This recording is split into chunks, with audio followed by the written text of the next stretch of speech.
I am working today with a new product that I'm very excited about. It's called Timber HP, and it is a recycled wood insulation. Pretty cool.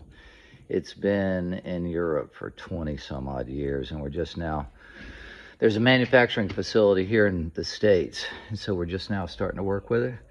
But I'm using some in the wall, and I gotta tell you, man, this might be the nicest product I've ever used. It's very similar to rock wool, but I mean, look at the alignment you get. I mean, it does not fit any more perfectly than that right there. I mean, dude, that is incredible.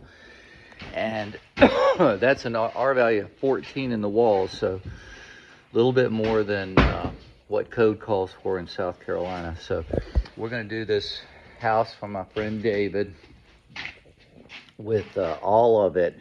Unfortunately, we don't have any 30 for the ceiling, so I'm going to have to use fiberglass, but bummer. But we're going to use this in these above grade walls and in the floor above the crawl space. So I'll do another picture or two when we're finished.